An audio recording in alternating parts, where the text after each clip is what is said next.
Have you ever been in a situation where you knew your boss was lying, but speaking up could cost you everything? What would you do if you discovered your company was built on fraud, but you were the only one who could prove it? Well, buckle up, because what happened to me in just 17 minutes will make you question everything you think you know about corporate loyalty. Craig Holloway's corner office smelled like leather and lies. I sat across from his mahogany desk, watching him practice his executioner's smile and the reflection of his computer monitor. The man had perfected the art of corporate assassination, clean, efficient, and wrapped in HR-approved language. Ever notice how some people can smile while they're destroying your life? Kate, you know I respect your work, he began, his voice dripping with rehearsed sincerity. But lately, you're not aligned with our vision. I almost laughed. Vision? The only vision Craig had was dollar signs dancing in his head while he fed investors a steady diet of fabricated progress reports. I'd spent 3 months digging through Pinnacle Dynamics' so-called revolutionary AI, only to discover it was built on a foundation of stolen code and staged demonstrations. What exactly does that mean, Craig? I kept my voice steady, professional. It means you're asking too many questions. Disrupting team morale. He leaned back in his chair, fingers steepled.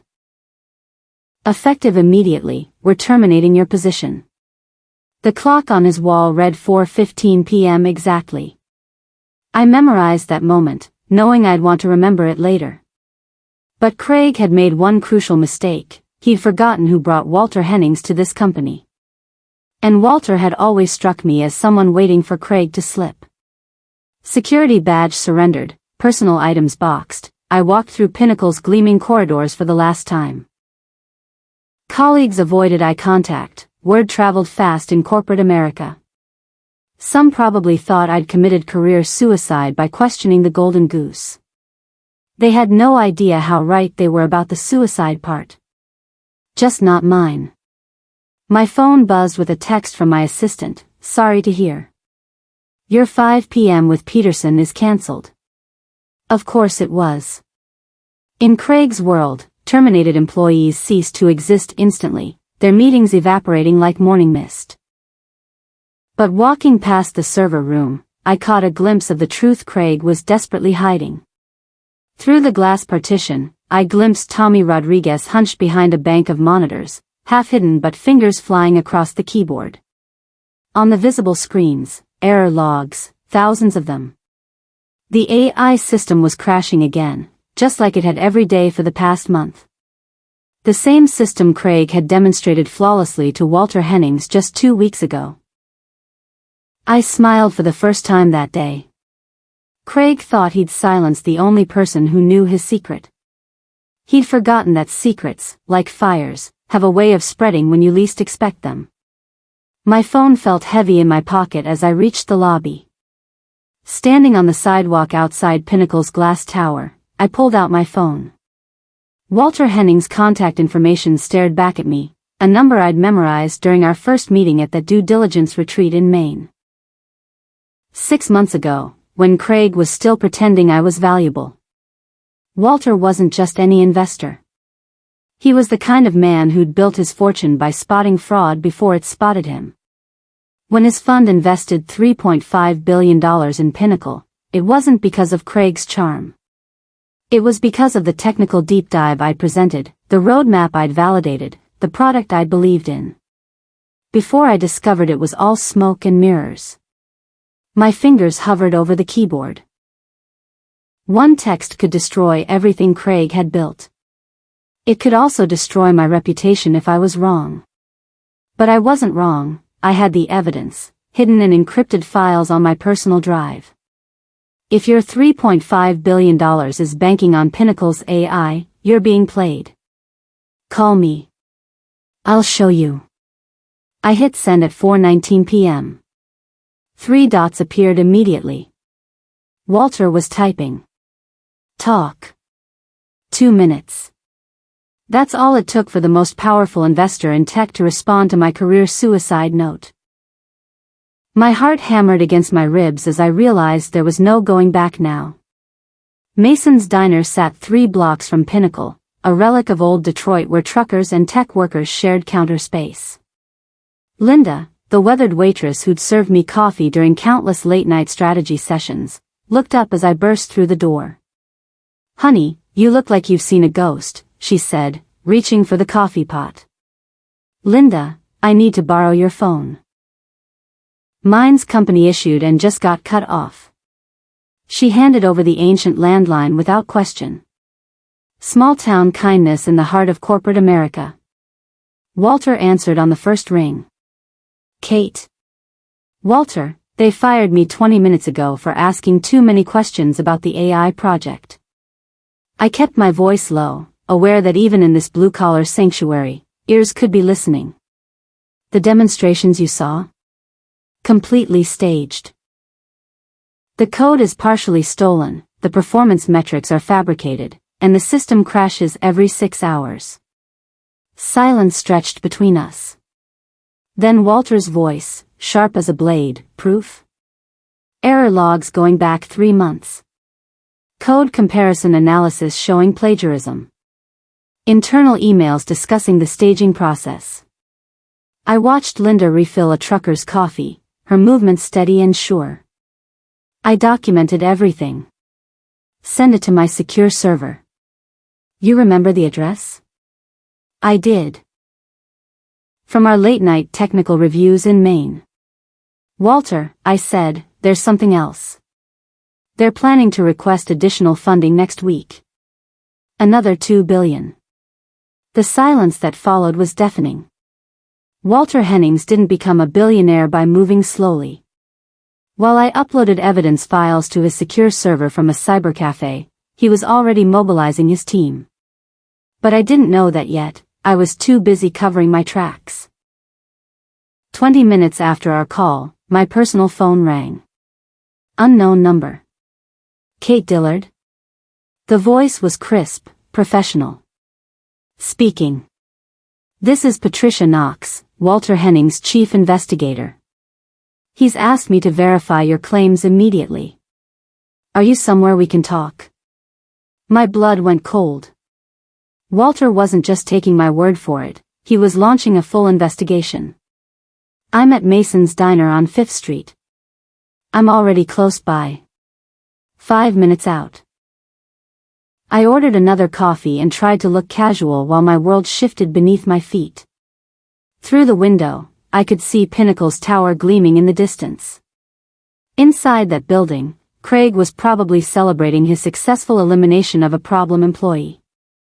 He had no idea that his real problem was just beginning. Patricia Knox turned out to be a sharp-eyed woman in her 40s who looked like she could dissect a financial statement as easily as ordering pie. She slid into my booth with a tablet and the kind of focused intensity that made Fortune 500 CEOs nervous. "Show me everything," she said. But before I could even open my laptop, her phone buzzed. Her expression changed as she read the message. "We have a complication," she said. "Craig just called an emergency board meeting."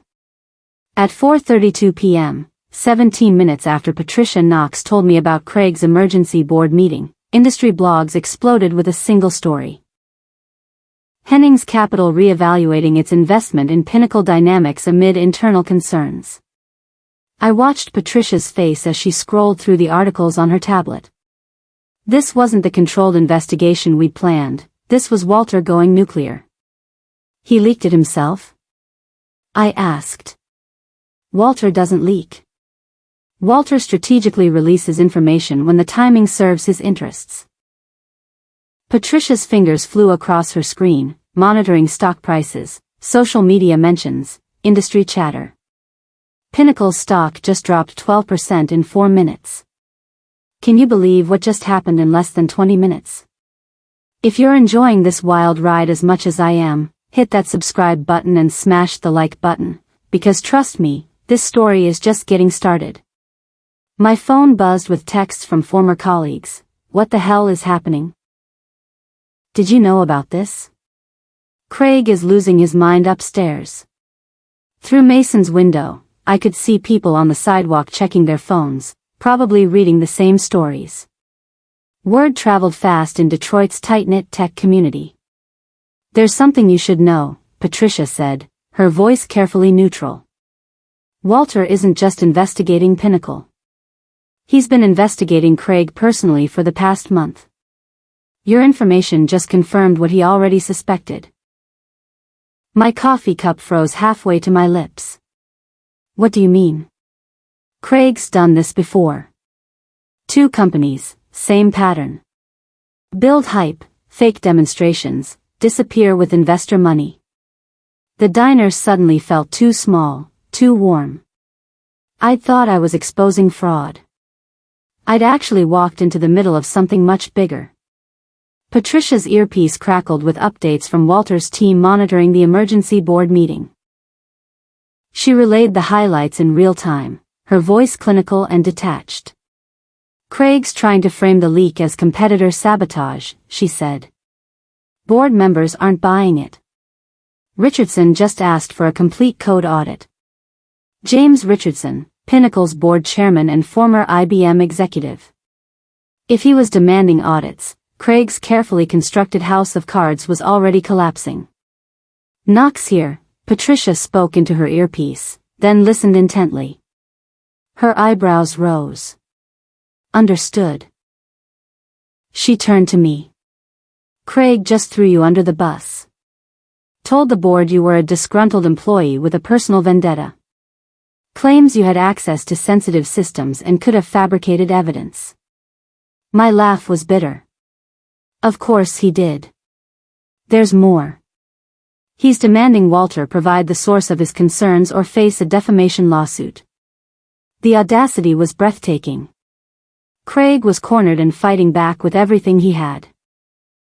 But Walter Hennings hadn't built a 9-figure fortune by backing down from bullies. Patricia's earpiece crackled again.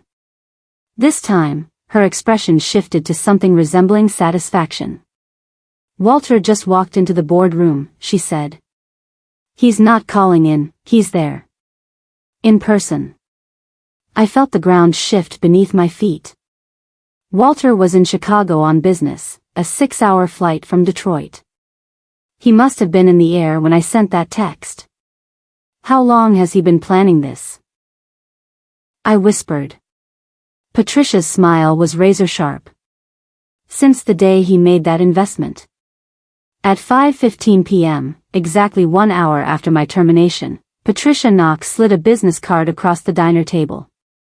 "Walter would like to extend an offer." The card was elegant, minimalist, Hennings Capital, due diligence specialist. No name, no contact information beyond a phone number I didn't recognize. What kind of offer? The kind that involves a substantial salary increase, equity participation in successful investigations, and the chance to do what you just did on a much larger scale. Patricia leaned back in the booth. "Walter needs someone who can spot fraud from the inside. Someone with your technical background and, let's call it, moral flexibility." Moral flexibility. I almost laughed. 3 hours ago, I was a project manager with a comfortable 6-figure salary and a predictable career path. Now I was apparently a corporate spy. What about Pinnacle? What about Craig? That situation is resolving itself as we speak. Richardson just called for Craig's immediate resignation. The board voted unanimously. Patricia checked her phone. Walter's already lined up an interim CEO. Someone with actual AI experience. My head spun. This was all planned? Not all of it. Your termination was Craig's decision. But Walter's been positioning for a takeover since he discovered the fraud. Your information just accelerated the timeline. The diner's fluorescent lights flickered, casting strange shadows across our booth. Linda refilled my coffee cup for the 4th time, shooting concerned glances in my direction. "I need time to think," I said. Patricia stood, leaving a 20 on the table. "You have until tomorrow morning. After that, the offer expires." She paused at the door. "Kate." You should know, you're not the first person Craig has underestimated. But you might be the last. I spent that night in my apartment, staring at Patricia's business card and watching Pinnacle's stock price plummet in after-hours trading. News feeds painted the picture of a company in crisis, emergency board meetings, investor withdrawals, employee departures. Craig's professional obituary was writing itself in real time. At 7 a.m., I called the number on Patricia's card. Knox. I'm in. Good. Walter wants to meet you this morning. Downtown, the Renaissance Center. 40th floor. Henning's Capital occupied an entire floor of Detroit's most prestigious office building. Floor-to-ceiling windows offered commanding views of the Detroit River and Windsor beyond. It was the kind of space that screamed power and permanence. Walter himself was smaller than I remembered, barely 5'8", with graying hair and wire-rimmed glasses. But his presence filled the conference room where we met. Kate. Thank you for yesterday. He gestured to a chair across from his own. I assume Patricia briefed you on our offer? She did. But I have questions. Ask them. How long have you known about Craig? Walter's smile was patient, professorial. I've suspected Craig Holloway was a fraud since our second meeting. His technical knowledge was superficial, his answers scripted. But suspicion isn't evidence. So you invested anyway? I invested because of your technical analysis. Because you believed in the project. He leaned forward. Tell me, what changed your mind? The question hit deeper than I expected. I found code comments in Russian. Algorithms lifted from an MIT research paper. Demo data that recycled every 48 hours. I met his gaze. Craig wasn't just overselling, he was lying about everything. Walter nodded slowly. And now? Now I want to make sure he never does it again. My first assignment came before I'd even finished signing the paperwork. Patricia handed me a tablet displaying Craig's LinkedIn profile, which had been updated 15 minutes earlier, excited to announce my new venture, Phoenix Technologies. Disrupting the AI space with breakthrough innovations. He's already building his next con, Patricia said. Same playbook, different company name. Walter joined us in the conference room, carrying a folder thick with documents. Craig's moving fast. He's scheduled meetings with 3 major investment firms this week. Phoenix Technologies is incorporated in Delaware, trademark filed yesterday, website launching today. I scrolled through Craig's new company website on the tablet. Familiar buzzwords, recycled promises, even some of the same stock photos he'd used for Pinnacle. The man had no shame. What's our play? I asked. Your play, Walter corrected. We've prepped most of this already. You're stepping in as lead investigator. Patricia will provide support. The weight of responsibility settled on my shoulders. Yesterday I was unemployed. Today I was hunting the man who destroyed my career. I'll need access to Phoenix's systems, I said. Craig's sloppy with cybersecurity. He reuses passwords, keeps sensitive documents on shared drives. Patricia slid another device across the table, a laptop loaded with investigation software I'd never seen before. Everything you need. Just remember, we're building a legal case. Nothing we can't explain to a judge. I powered up the laptop, fingers flying across the keyboard. Craig's digital footprints were everywhere, and I knew exactly where to look. But as I dug deeper into Phoenix Technologies' hastily constructed foundation, I found something unexpected. Craig wasn't working alone this time. Someone was backing his new venture. Someone with serious money and even more serious connections. The name buried in Phoenix Technologies Incorporation documents made my blood run cold, Dominion Equity. I'd heard whispers about Dominion in tech circles, a shadow investment firm that specialized in acquiring distressed companies, stripping their assets, and disappearing. Some said they were backed by foreign interests. Others claimed they were a front for organized crime. Everyone agreed on one thing: you didn't want Dominion's attention. "Walter needs to see this," I told Patricia, pointing at the screen. 10 minutes later, we were in Walter's office. He studied the incorporation documents with the focused intensity of a chess master planning his next move.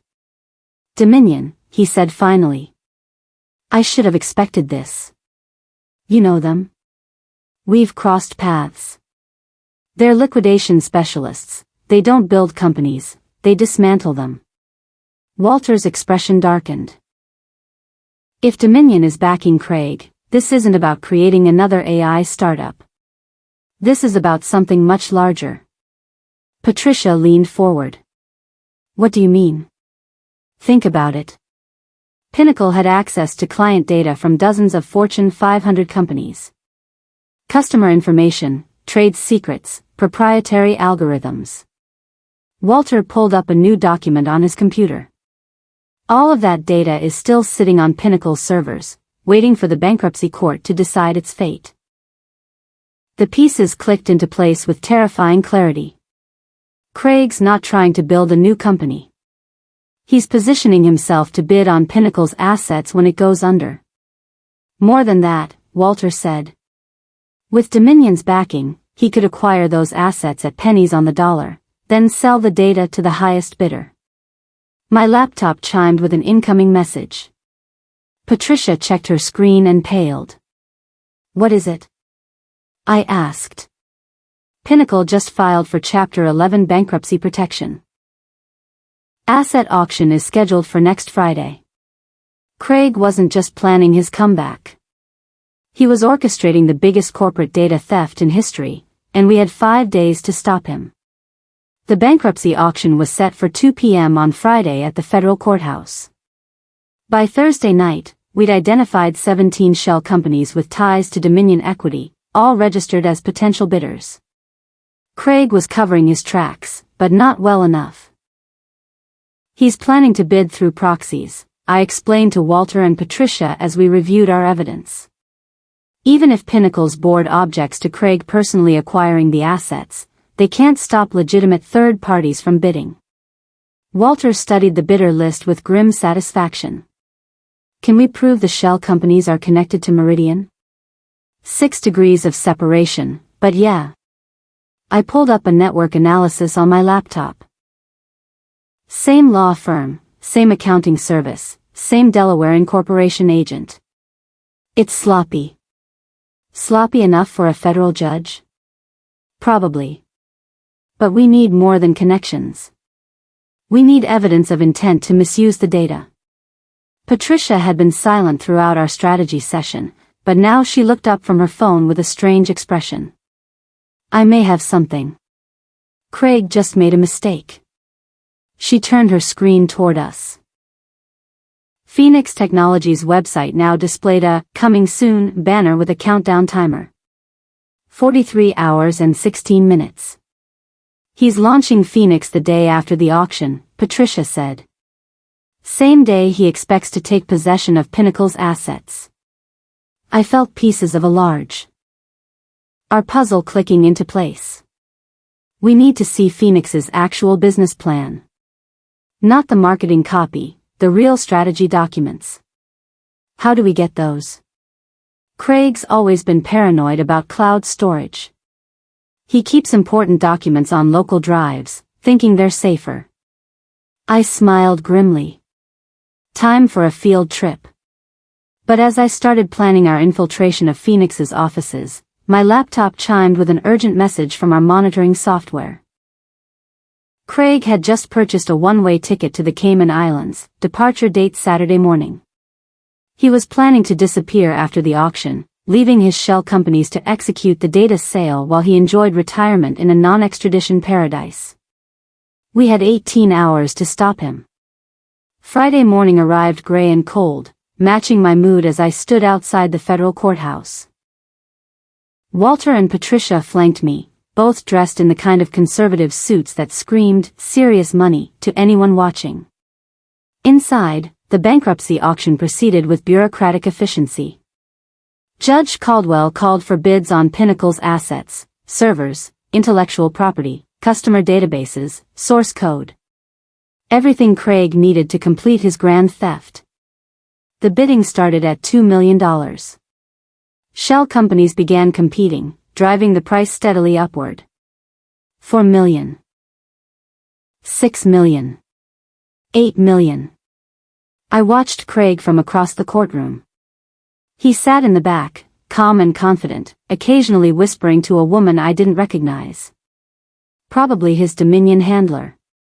At $10 million, Walter raised his hand. Hennings Capital bids $15 million for the complete asset package, he announced. The room went silent. Craig's confident expression faltered. Walter had used shell companies of his own to register until this morning. Judge Caldwell looked confused. Mr. Hennings, you're not listed as a registered bidder. Emergency registration filed this morning, Your Honor. All paperwork is in order. Patricia stepped forward with a thick folder of documents. Walter had been planning this moment for days, but Craig didn't know that. The shell companies tried to counterbid, but Walter kept raising, $20 million, $25 million, $30 million. Numbers that made Craig's backers nervous. At $35 million, the bidding stopped. Dominion's proxies couldn't justify spending more than the assets were actually worth. Sold to Hennings Capital for $35 million, Judge Caldwell declared. Craig stood abruptly and headed for the exit. But federal marshals were waiting in the hallway, armed with warrants Patricia had helped prepare. I watched through the courthouse windows as they led Craig away in handcuffs. Wire fraud, conspiracy, violation of bankruptcy statutes. The charges would keep him busy for the next decade. Walter found me by the windows. Satisfied? I was, but something nagged at the back of my mind. What about Dominion? They'll just find another front man. Walter's smile was cryptic. Let me worry about Dominion. You have other concerns now. Such as running Pinnacle's AI division. Properly this time. 6 months later, I sat in Craig Holloway's former office, now stripped of its mahogany pretensions and converted into a proper engineering workspace. Whiteboards covered every wall, displaying genuine algorithms and real performance metrics. Pinnacle 2.0 was everything the original had pretended to be: functional, innovative, and completely transparent. Our AI models were built on legitimate research, our demonstrations used actual data, and our financial projections were conservative enough to make even Walter nervous. My laptop chimed with a familiar notification. Craig was hosting another webinar from federal prison, this one titled Leadership in Crisis, Lessons from the Inside. I clicked the registration link and entered my real name. Kate Dillard, CEO of Pinnacle Dynamics. The irony was delicious. Craig had fired me for asking too many questions. Now I owned the company he'd tried to steal. Linda from Mason's Diner had been right that first day. I did look like I'd seen a ghost. But ghosts, I'd learned, were just unfinished business waiting to be resolved. My phone buzzed with a text from Walter, board meeting at 3 p.m. We have 3 acquisition targets to discuss. I smiled and reached for my coffee. The investigation business was surprisingly addictive. Craig's fraud had been personal, but there were other CEOs out there running other cons, stealing from other investors, betraying other employees who trusted them. Someone needed to ask the difficult questions. Someone needed to demand real answers. And sometimes, someone needed to send a text that would bring their entire world crashing down in 17 minutes. Turns out, I'm getting good at sending those kinds of texts. So what do you think? Have you ever been in a situation where you had to choose between staying quiet or speaking truth to power? Drop your thoughts in the comments below. I read every single one. And if this story reminded you that sometimes the underdog really does win, show me some love by hitting that like button and sharing this with someone who needs to hear it. Don't forget to subscribe to my channel for more incredible true stories that prove reality is stranger than fiction. Trust me, you won't want to miss what's coming next.